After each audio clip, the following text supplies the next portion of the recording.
I drove too fast. We now come to examine item 11, a report of the evaluation body on its work in 2017, which will retain our attention for some time.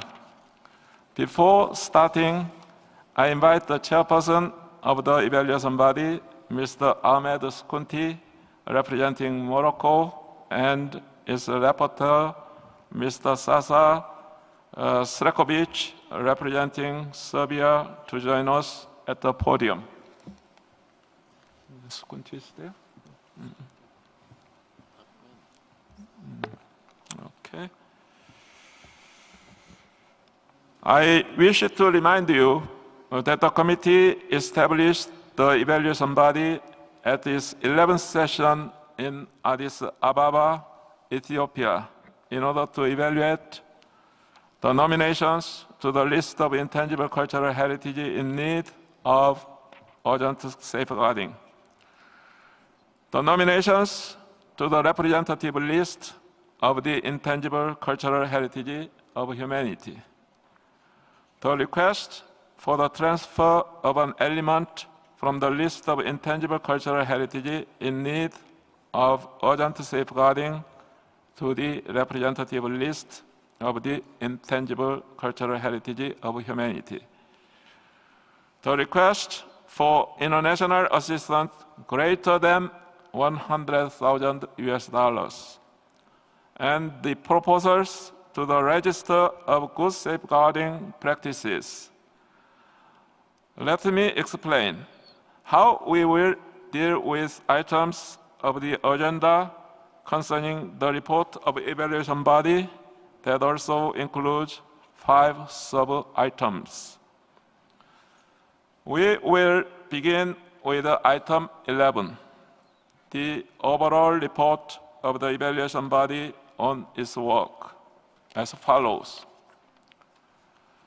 Mr. Srekovic will present an oral report on a number of cross-cutting and specific issues raised during the body's work on 4 mechanisms, namely the urgent safeguarding list, the representative list, international assistance, and the Register of Good Safeguarding Practices, as well as on the evaluation of a request for the transfer of an element from one list to another. Following the oral report, I will open the floor for specific questions to the evaluation body.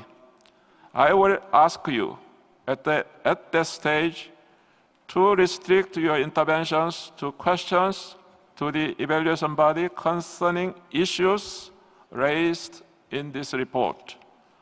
Our general debate on this item will take place after we have evaluated all individual files, at which point we will move to the adoption of the overall decision 11.com, 12.com 11.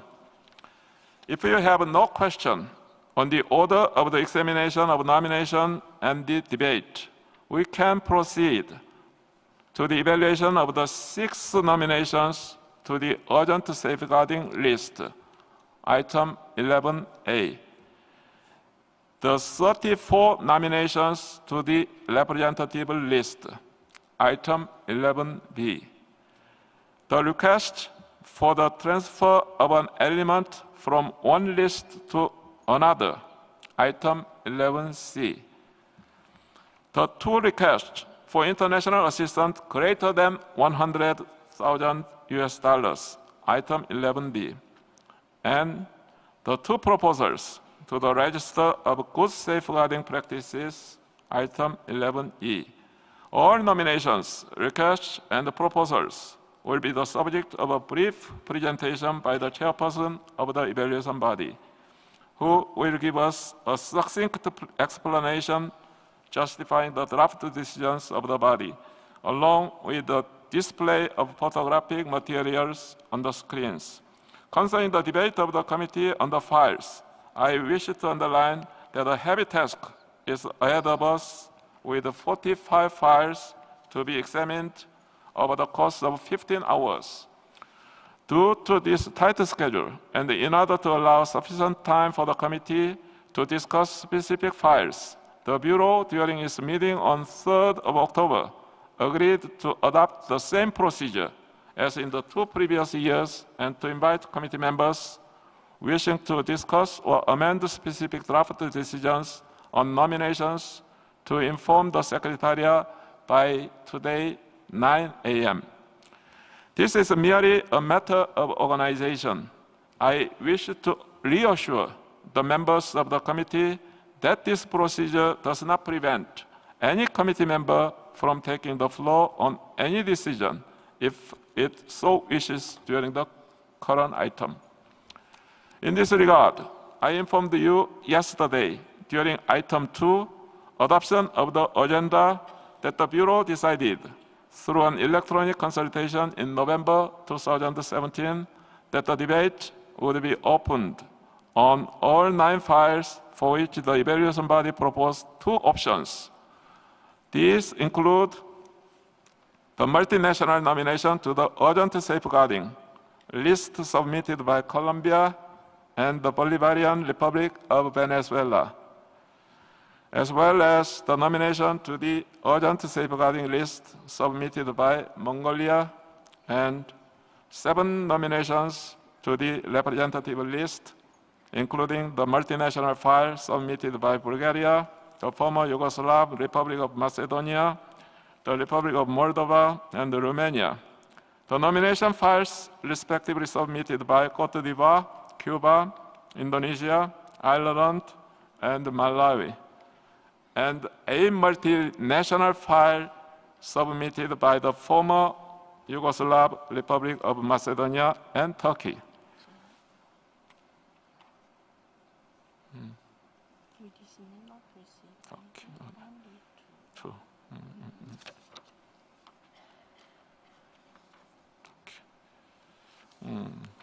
In addition, the Secretariat received requests for debate by committee members concerning 2 nominations to the representative list. In principle, we will adopt draft decisions for which amendments were submitted, para by para.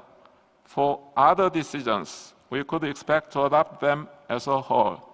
In either case, the submitting state will have 2 minutes for comments after adoption as customary. I hope that we can, in this way, save time and conduct our discussions in an optimal manner.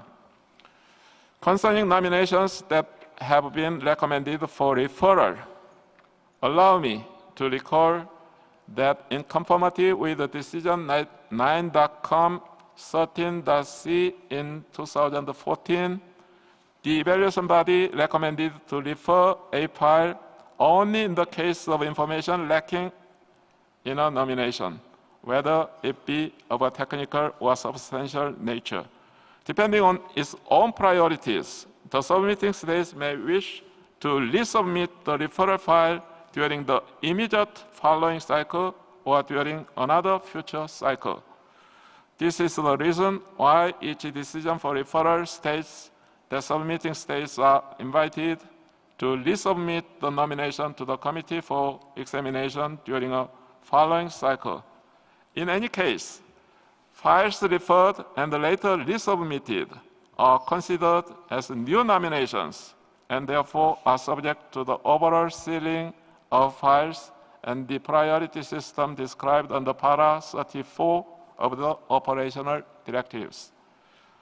Another aspect that I want to clarify is how I intend to proceed with amendments to the draft decisions on nominations, in particular in light of decision 11.com 8 we took last year regarding the clarification on the decision-making process concerning inscription, selection, or approval of nominations, proposals, and requests, as well as our debate during the examination of nominations to the list of the convention in 2016. As members of the committee are well aware, our decision-making process has also been the subject of numerous discussions throughout 2017 during the meetings of the informal ad hoc working group established during our 11th session in 2016. While the work of the informal ad hoc working group is ongoing, and this report will in fact be discussed under item 13 of our agenda, it is important for me to acknowledge our debates and the many different ideas that have been discussed. That being said, item 13 will be the opportunity for us to fully debate around these ideas. Since our 11th session last year, we can observe that considerable progress has been made. In its report, document ITH/17/12.com/11, the evaluation body points out that 3 nominations that had been referred by the committee in previous cycles had been significantly improved and are now recommended for inscription in the present cycle. This demonstrates the positive impact of the referral option. Furthermore, the Secretariat has revised the Section 5 of the nomination forms for the Urgent Safeguarding List, Form ICH-01, and the Representative List, Form ICH-02, to reduce the likelihood of nominations being referred due to missing technical information. We will be able to see the impact of these revised forms during our next session in 2018. An even more visible and operational progress this year is the innovative proposal from the evaluation body to use dual option draft decisions for nominations that would be referred only due to missing factual or technical information under criterion 5. Dual option draft decisions have been proposed for 9 nominations, which I believe will facilitate our work this year. Taking into account all these considerations, I'd like to apply the following working method as a way forward for the present examination of nominations, requests, and proposals under item 11. In accordance with the para 14 of the Rules of Procedure of the committee, my duty as chairperson is the smooth conduct of the proceedings and the maintenance of order. This will constitute my main line of action during our debate. As is reflected in Decision 11.com/8 we adopted last year, the spirit of consensus is the one that should prevail in our debate. I believe it would also be in order to remind ourselves that the draft decisions proposed to us have been prepared by the evaluation body, a consultative body created to assist us in our examination of nominations, because we know that we do have the time to go thoroughly through each nomination file. We elect its members. We even proposed its candidates. Therefore, our debate and our decision-making process shall demonstrate respect towards the expertise and the diligent work of the evaluation body. In conformity with the decision made last year and in the spirit of consensus that prevails in the work of UNESCO's governing bodies, when amendments are put forward, I will seek to establish consensus through appreciating both supporting arguments and objections to those amendments under consideration. This aspect of the conduct of our debate is of prime importance to me. In this regard, allow me to emphasize that our decision-making process has an impact on the credibility of not only the work of the committee, but also by inference for the convention as a whole. It is therefore our duty and our responsibility as members of the committee to keep these considerations in mind throughout our debate. Do you have any comments or questions on the procedure proposed for the examination of the files?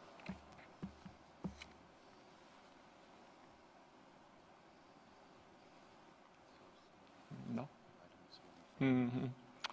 Okay, thank you. I see none. Dear colleagues, I wish now to recall several other important points about the procedure of our debate, which are the working methods adopted by the committee that I kindly ask you to respect. Once again, during the general debate, priority is given to members of the committee, but I will also give the floor to state parties, non-members of the committee, and other observers if time allows. During the debate on draft decisions concerning specific nominations, proposals, and requests, participation in the debate is limited to committee members. Let me also recall Rule 22.4 of the Rules of Procedure. Submitting states whether or not a member of the committee shall not speak to advocate the inclusion of their file, but only to provide information in reply to questions raised by committee members, if any. I remind members and observers that there are large numbers of people following our work back home through audiocast, videocast, or through the news media. And it is therefore important for us to keep as closely as possible to our schedule. Do you have any questions on the procedure for the debate or the documents? I see none.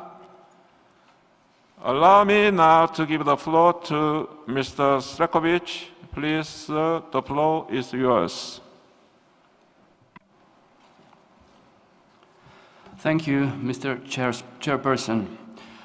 It is my honor to introduce the overall report of the evaluation body on its work in 2017.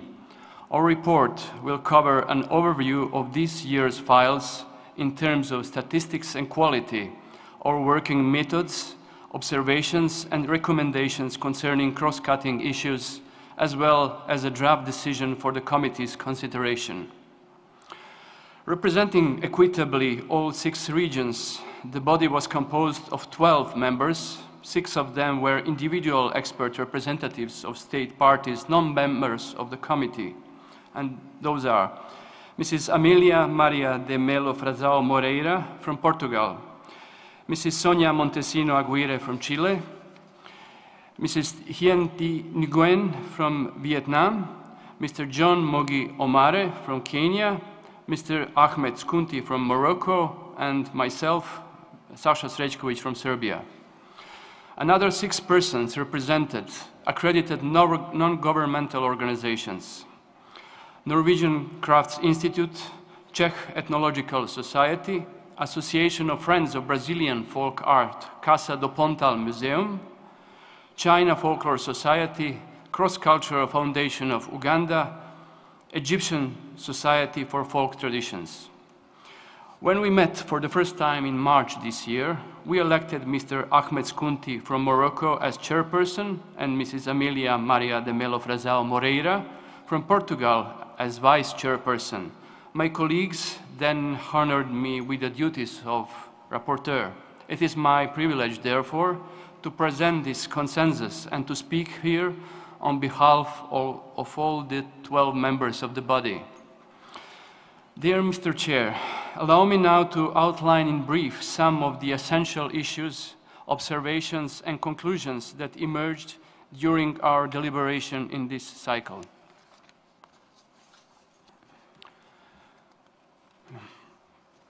A total of 49 files were completed by the submitting states in time for evaluation by the evaluation body, including the request from Vietnam to transfer an element from the urgent safeguarding list to the representative list above the adopted overall ceiling for the 2017 cycle. So in total, for urgent safeguarding list 6, representative list 35, register of good safeguarding practices 4, international assistance 3, transfer from one list to another 1, in total 49. As regards general observations and recommendations, and in addition to the principles and guidelines already accumulated in the previous cycles and reflected in the aid memoirs and other relevant documents where the jurisprudence of previous experiences of the evaluation bodies is not only recorded, but is being duly implemented in the regular work procedures, we wish to outline both recurrent issues and newly emerging issues. As regards working methods, the evaluation body again encountered a number of files lacking information or evidence related to criterion R5U5. When noting that all of the other criteria in the respective files were met, it regretted those situations in which nomination would be recommended for referral only because of the lack of factual information related to the inclusion of the element in an inventory, so respectively R5U5. Therefore, noting that nomination forms using a revised format for Section 5 will only be used from the 2018 cycle, the evaluation body reached a consensus for those cases and wishes to propose a possible way forward involving a form of dual system of draft decisions with two options. First, to refer the file to the submitting state due to the missing information as per the existing procedure, and two, to allow the state party concerned to provide evidence on the missing information at the committee meeting so that it will not have to wait another 2 years to resubmit the nomination file and have it examined by the committee. The evaluation body underlines that this process should only apply to this cycle and should be limited to U5R5. Overview of files. The evaluation body was pleased to note the continuing trend of high-quality nominations. Its overall impression was that the quality of the files is growing constantly with each new cycle, and it would therefore like to take this opportunity to commend state parties for the work well done. Generally speaking, the evaluation body appreciated the noteworthy diversity of the nominations. These included elements belonging to particular subdomains that had been somewhat underrepresented in the previous cycles, such as traditional games or know-how on managing natural resources. Likewise, some new perspectives have emerged in this cycle, such as nominations in which children are the main practitioners, or practices such as rituals derived from memories associated with recent historic events that had previously mostly been carried out by the heritage mechanisms and institutions other than communities. The files also included practices closely related to specific cultural and natural spaces, phenomena of urban heritage, elements integrating ritual journeys, an increasing number of culinary practices and other associated aspects. The evaluation body is pleased to be able to recommend some of the nominations to the representative list in this cycle as overall good examples. In addition, 3 files are also recommended for specific aspects such as community participation, the quality of safeguarding measures, and the monitoring of the possible effects of inscription. The evaluation body was pleased to note that 3 nominations that had been referred by the committee in previous cycles, some of which had been referred on several criteria, have been significantly improved and are therefore recommended for inscription in the present cycle. While the referral option was only recently introduced, the body is of the opinion that this positive outcome shows that this option is already showing its benefits. State parties are reminded of the need to use language that adheres to the principles and spirit of the Convention when preparing nominations. They should also be very cautious when making statements about the origins of an element. The evaluation body would again like to highlight certain titles of nomination files that might imply appropriation when the element is shared by different communities and state parties. As regards the role of videos and supporting documentation, they proved to be very helpful thanks to the additional insight they provide. There were cases in which the video showed that the element is widely practiced, thereby removing certain doubts or dilemmas about the status of elements of intangible cultural heritage. As regards thematic issues, in this cycle, the body has expressed concerns about files referring to counterfeiting a practice, as such notions are not relevant to the Convention and are even contrary to it, and may instead refer to issues of intellectual property rights. State parties are reminded that the inscription of an element on one of the lists of the 2003 Convention does not imply that exclusive rights are claimed over that element, nor does it prevent other state parties from doing the same. In this regard, state parties are further reminded that the 2003 Convention does not seek to establish a system of protection based on geographic origin or geographic indication. In one case, the issue of licensing a practice of intangible cultural heritage arose. This issue may be interpreted differently according to the specific context. Under the Convention, it is acceptable if a license serves only as an acknowledgement for the tradition bearers, but not if it is used as a restrictive measure to prevent other practitioners from engaging in the practice of the element. Concerns were also raised regarding measures that may encourage the over-commercialization, such as in some cases with culinary traditions. Elements of intangible heritage are often practiced in different ways, some of which bring commercial benefits, such as tourist programs and performances during festivals. If the audiences of the element are situated outside of the local communities, the element is more likely to be commercialized to a certain degree. It is essential to indicate in the file whether or not the practitioners are salaried employees and in what way the element forms part of an economic process. Likewise, there are cases where specific companies are named, thereby advertising specific products related to the element, which is also not in line with the Convention. In addition, the evaluation body highlighted the need to pay attention to the distinction between traditional games as practices of intangible cultural heritage and the professional sports. The body encountered issues in cases where it was unclear whether women's participation in certain practices of intangible cultural heritage was voluntary. For example, when the purpose of young girls' participation is to find a suitor for marriage, there is an issue around whether the girls agreed to partake of their own free will or whether an element of coercion was involved. While some elements of intangible cultural heritage attribute gender-specific roles without necessarily contributing to gender inequalities, other intangible cultural heritage practices may in fact be seen as reinforcing gender inequalities.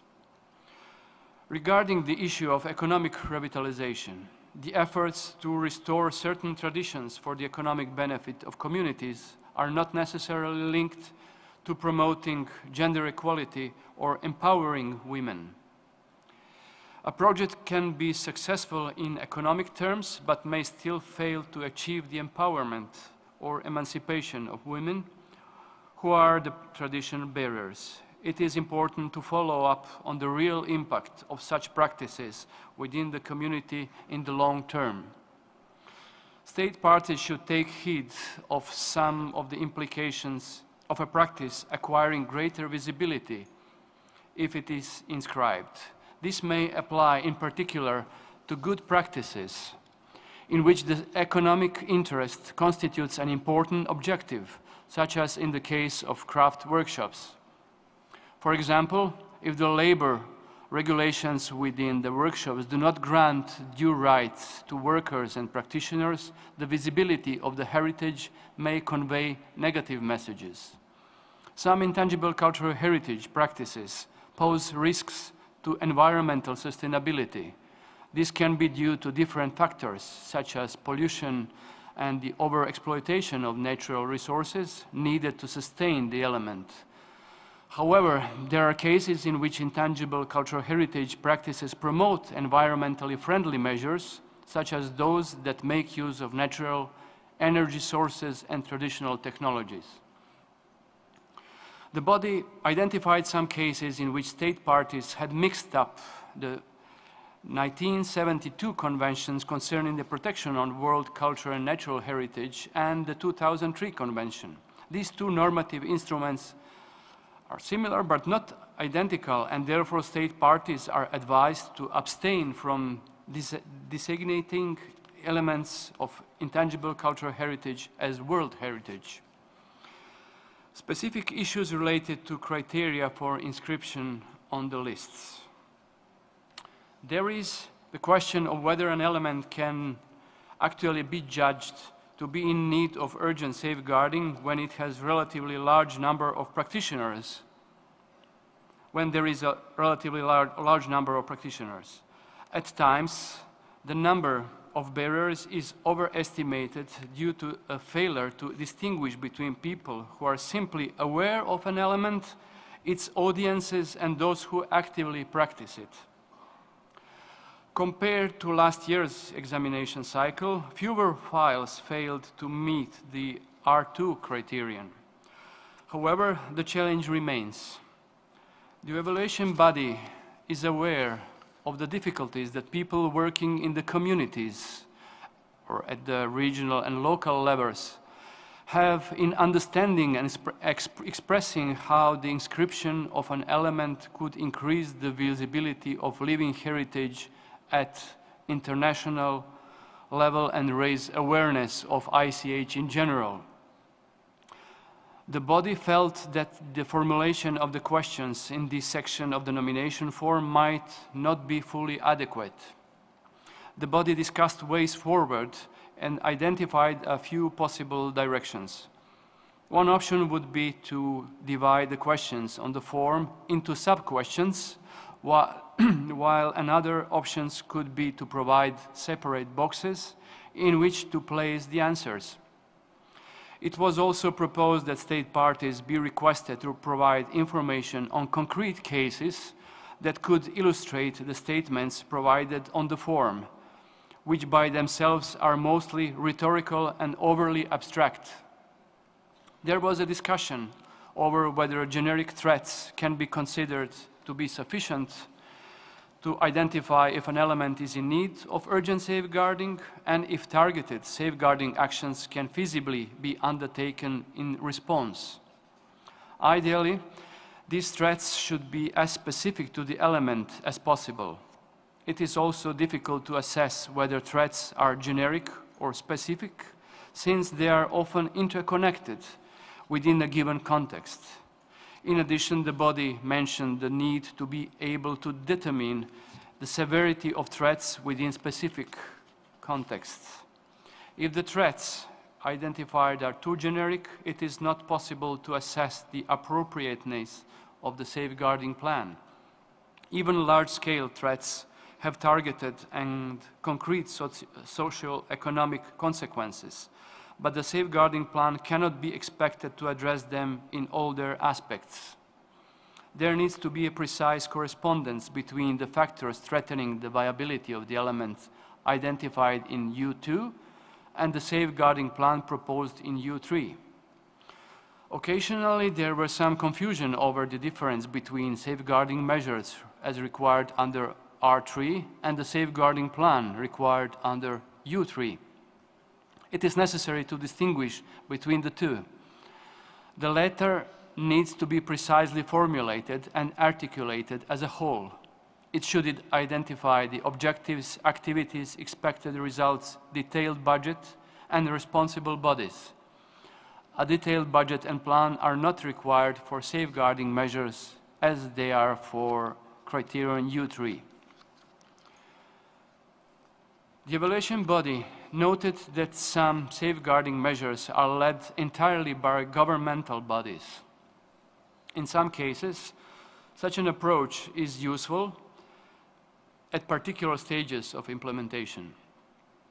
However, states should ensure that communities are involved to the largest extent possible so that they can work proactively on and take a leading role in carrying out safeguarding measures.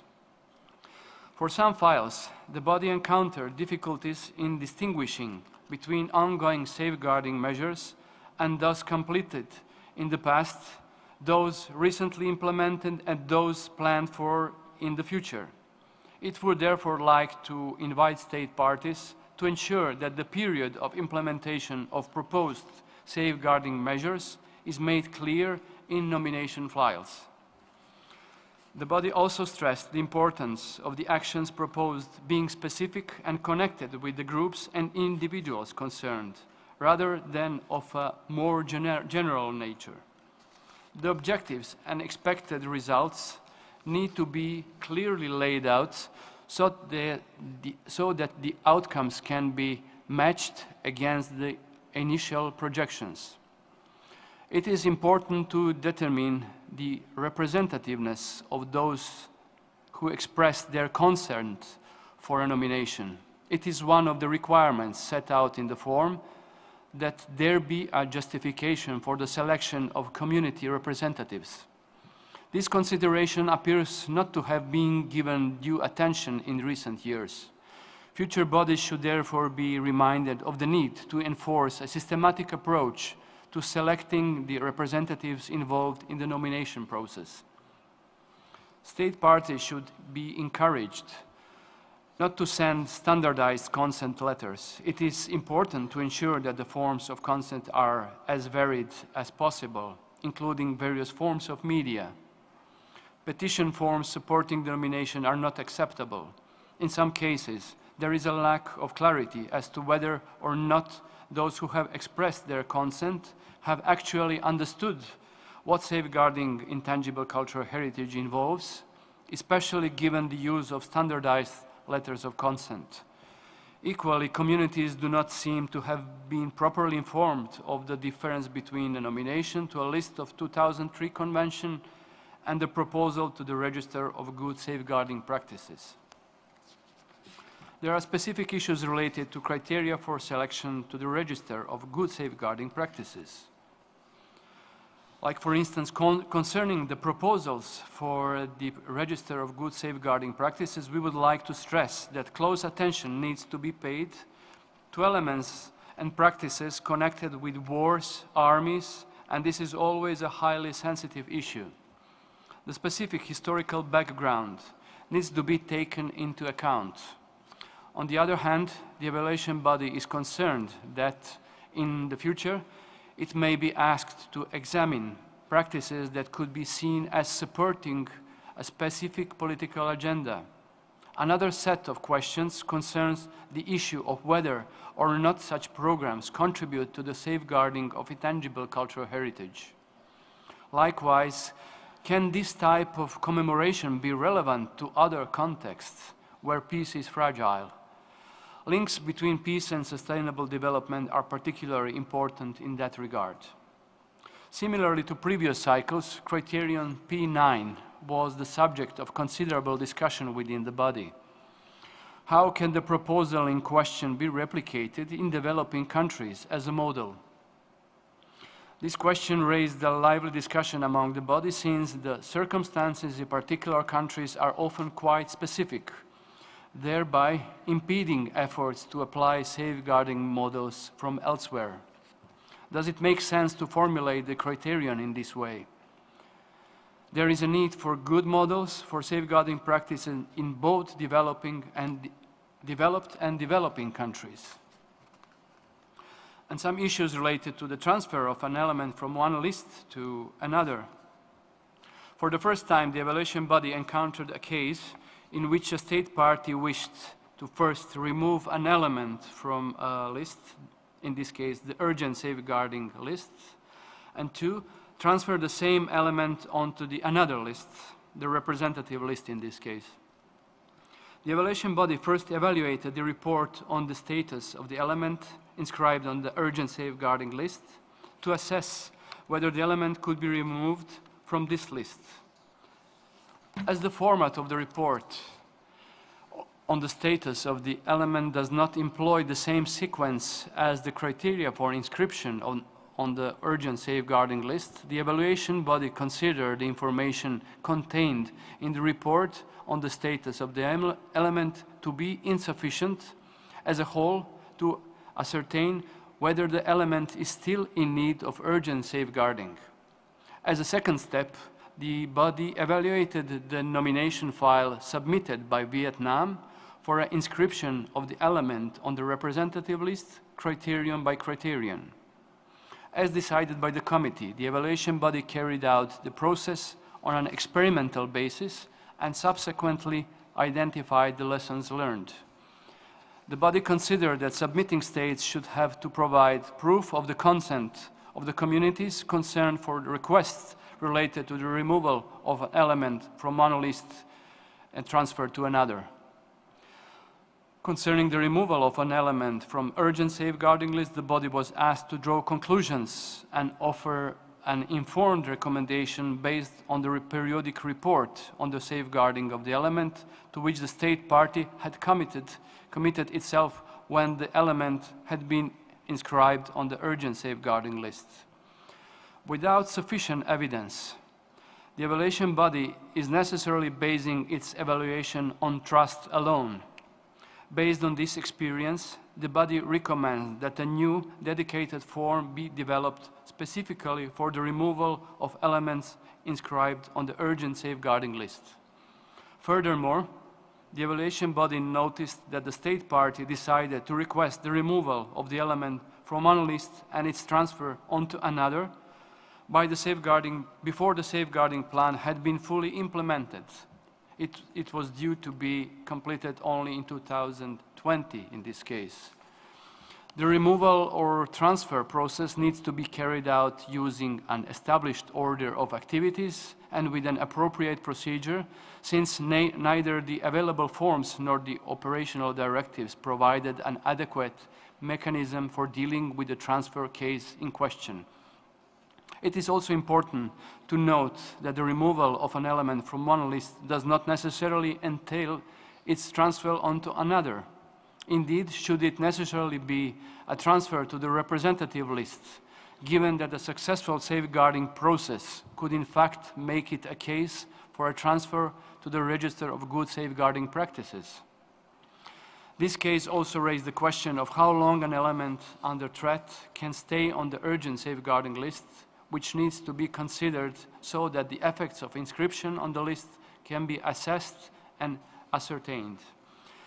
This in turn once again raises the question of the very purpose of this urgent safeguarding list. Specific issues related to international assistance. The evaluation body specifically wishes to draw the committee's attention to requests pertaining to safeguarding activities to be implemented by universities, as this constitutes a relatively new approach to safeguarding projects. It would like to stress that the primary focus of such projects should be on safeguarding activities carried out in close collaboration with the bearer communities themselves, rather than exclusively on research and teaching activities. The evaluation body underscored the need to monitor the implementation of international assistance granted to state parties. The body also stressed the importance of following up on the future development and sustainability of projects after their formal termination, given the importance of assessing the impact and effects of such projects in the long term. Let me use this opportunity to express my sincere thanks to the colleagues from the evaluation body and the Secretariat. Thank you, Mr. Chairperson and members of the committee, for your kind attention. Okay, thank you so much, Mr. Srekovic, for your kind presentation. You raised important issues which should inform the debate of the committee. I now open the list of speakers for questions on the report of the evaluation body. Are there any? Firstly, I'd like to take some of the questions by members of the committee.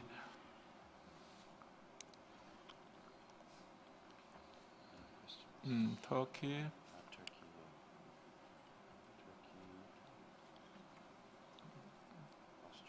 Turkey, Austria, Senegal.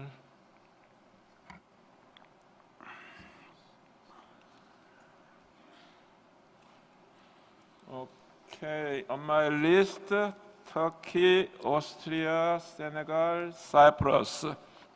And to save the time, I'd like to take any questions from the observer missions.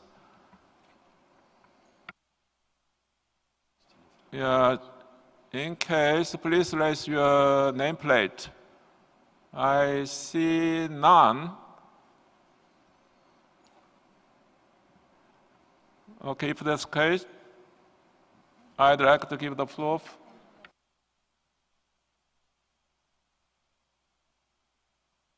Okay, so point of order raised by Hungary. Thank you very much, Mr. Chair. And the point of order I wish to raise is what is the time frame we are working on tonight? How long do you wish to carry on with the meeting tonight? Thank you very much. Okay, thank you so much. We asked the interpreters to stay here until 5:40, so we have 10 minutes. So you have to be allocated 2 minutes or 3 minutes maximum. Having said this, I'd like to give the floor to Turkey first. Thank you, Mr. Chair. Well, I don't have questions specifically, but I have comments with regard to the report of the evaluation body.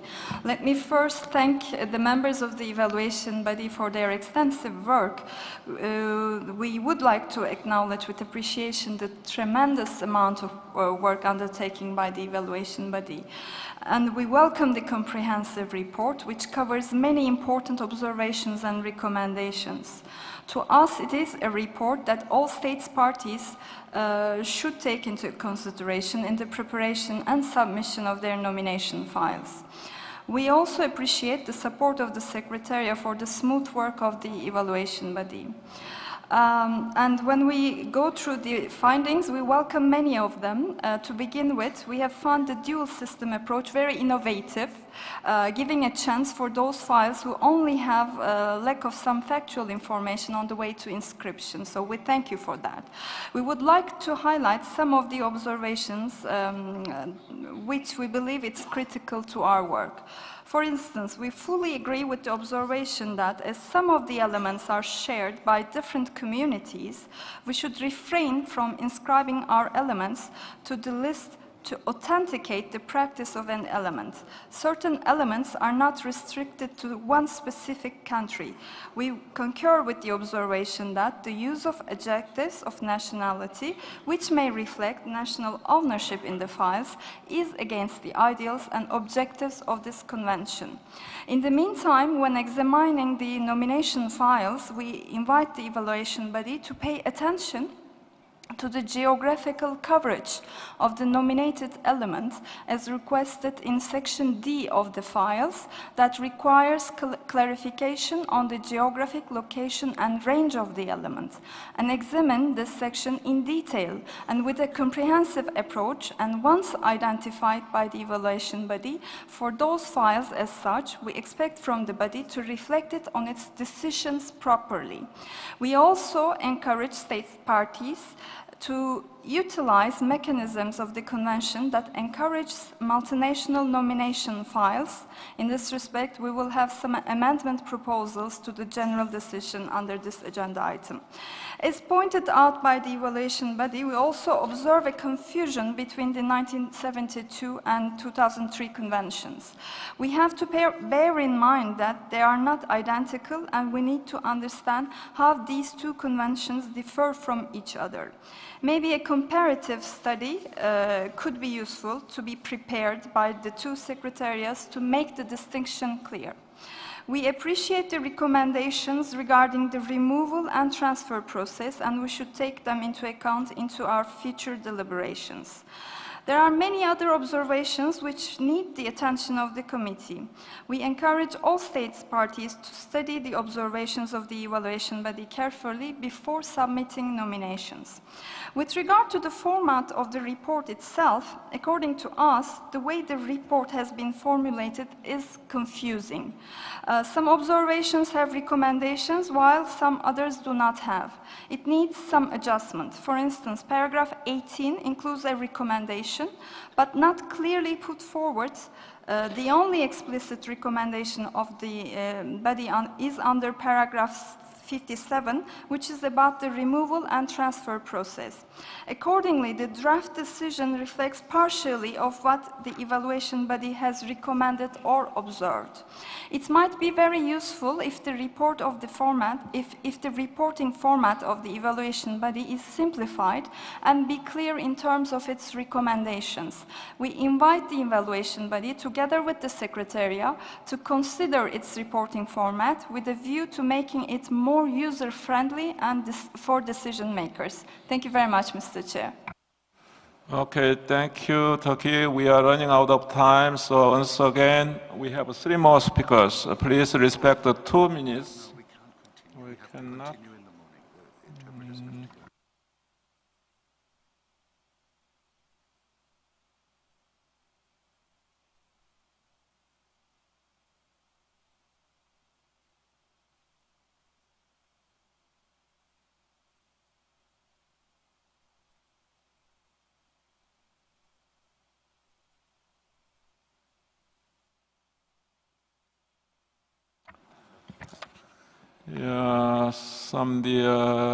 Yeah, interpretation service, we have to stop here. So tomorrow morning, we will continue.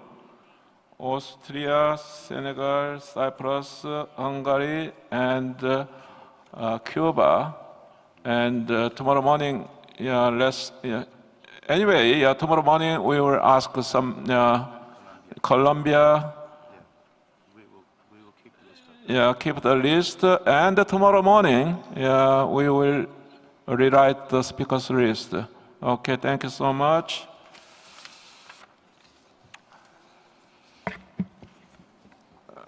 Please, ladies and gentlemen, before closing, let me remind you that tomorrow morning, the Bureau will meet again at 9 a.m. in the Hala Hall on the 3rd floor to continue with its work. The vice chairpersons from Bulgaria, Colombia, Cote d'Ivoire, Palestine, and Turkey, as well as our rapporteur, Mr. Gabosos, please be there on time so we can begin promptly. I will now pass the floor to the Secretary for a few practical announcements. Thank you, Mr. Chairperson. I would like to remind the states who wish to hold performances or present audiovisual material after the examination of their nomination files to please inform the Secretariat as soon as possible in order to facilitate its preparation. I also draw to your attention that the Heritage Alive group of the ICH NGO Forum will hold a symposium on traditional medicine in Samda Hall on the 3rd floor at 6:30 p.m. this evening. Thank you. Okay, thank you, everybody. With that said, I declare today's meeting adjourned.